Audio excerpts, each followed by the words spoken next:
Magandang araw mga banateros. Palakpakan naman dyan. Ito na nga. At ako, napakainit ng mga usapin ngayon, ha? Mapapatalsik na daw si Marcos. Payag po ba kayo dyan? Naku, ang tagal naman.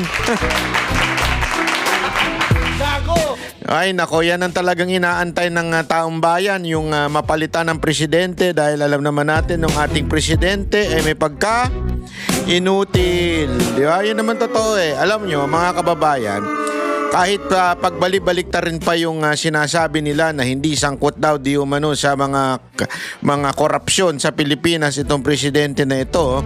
Ngunit dahil ito'y napabayaan niya, ay kaya talagang napaka inutil niya. Ika nga, kung ikaw ay talagang bubusisiin mo yung mga nangyayari, abay pambihirang buhay ire, oo. Mantakin mo ha. Yung budget nung nakaraang 2025, yung pinaka-corrupt na budget sa kasaysayan ng Pilipinas, ha? Ay putang inang yan, inulit pa. Di ba? Yung issue ng allocable, yung issue ng insertion, ha? Yung issue ng actually dapat nga dyan ang tawag reservation eh. Bakit reservation? Aba, simula pa lang nagpapareserve na itong mga congressman natin eh, di ba? Oh. Alam mo ba yan ang isang bagay na sabi nila, ako, mahilig tayong pumunta sa Japan dahil napakaganda dyan at higit sa lahat, napakasarap ng mga pagkain. Kayo naman. Gago! Pagkain na masarap, kayo talaga kung ano iniisip ninyo. Oo. Hindi, masarap naman talaga pagkain dyan. Kaya lang, alam mo problema dyan sa Japan? Kailangan lagi kang may reservation. Pag wala ang reservation, napakahirap po pumunta sa mga restaurant na masasarap na pinupuntahan mismo ng mga Hapon. Kasi nga, lagi po talagang may reservation. Pero akala nila sila lang ang magaling sa reservation. Hindi ho. Tayo mga Pilipino ang magaling sa reservation. Bakit kanyo? Oh, mantakin mo yung budget natin sa wala pang pangyayari sa kuna ay may reservation na yung mga congressman. Oh. Ganong katindi.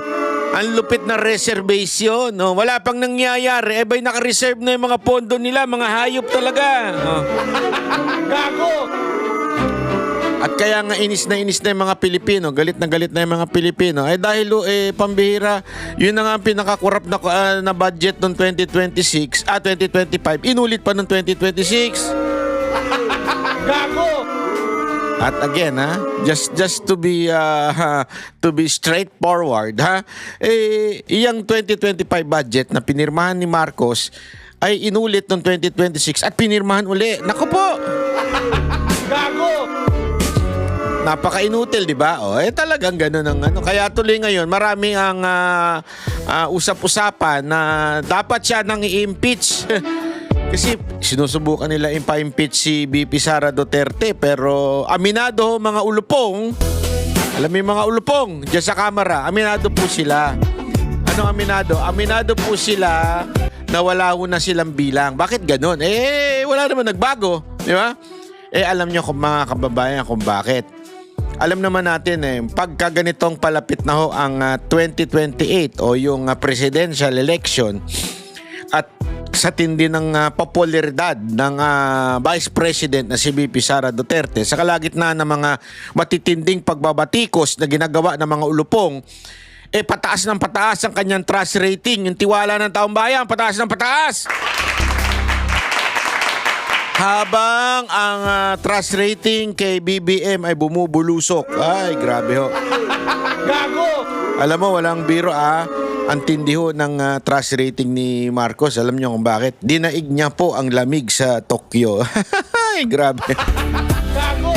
Sa Tokyo, nung bago tayo umalis, by the way bago tayo umalis dyan, bumalik na ho tayo mula sa ating bakasyon, ang pinaka na-experience natin is zero. Nag-zero dyan, feels like -7. Pero zero pa lang.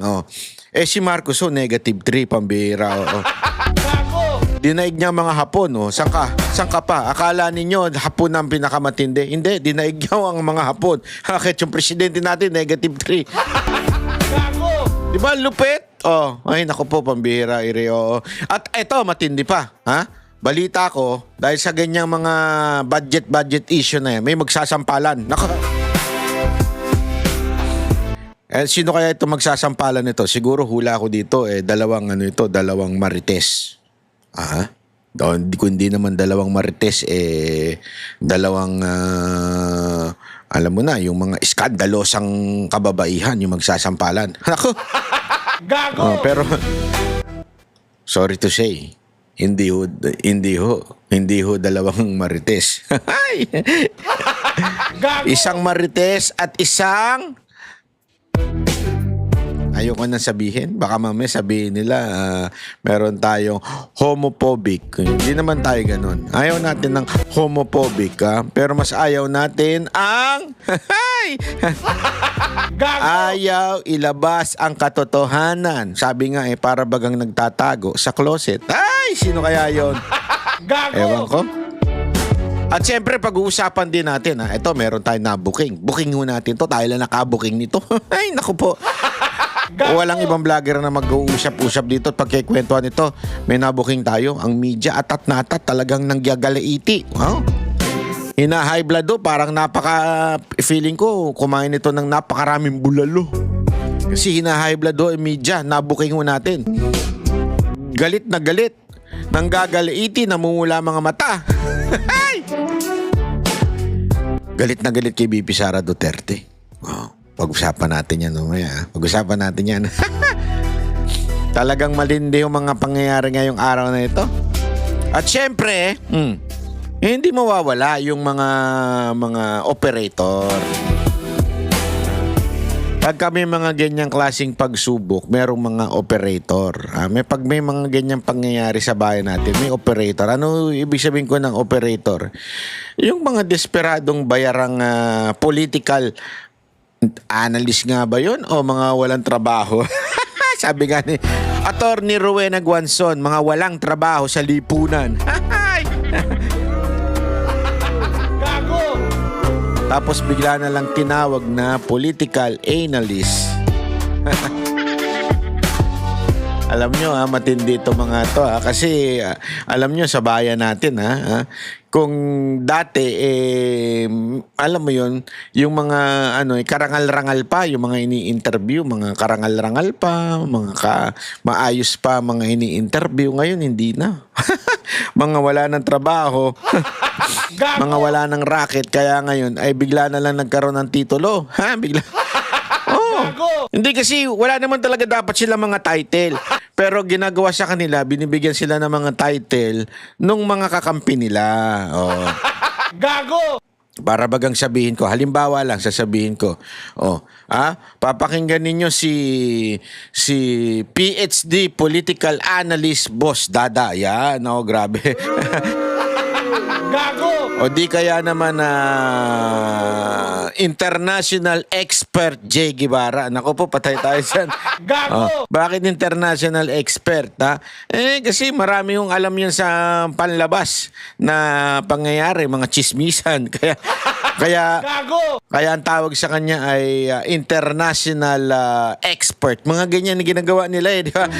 Nagbubuhat sila ng mga sarili-sarili nila bangko. Mamaya pag-uusapan natin yan Kami ang boses ng masa, hindi natatakot. Katotohanan lang, di kami nalulunod. Walang bahid ng sismis, lahat ay totoo. Kahit sino ka pa, pag mali ka babanatan ka. Walang pinipili kulay, wala kaming kinikilingan. Basta para sa bayan, kami lalaban. Pagdama palakpakan, pag mali banatan. Di matitinag, di matatakot. Para sa bayan, tuloy ang sigaw. Sa harap ng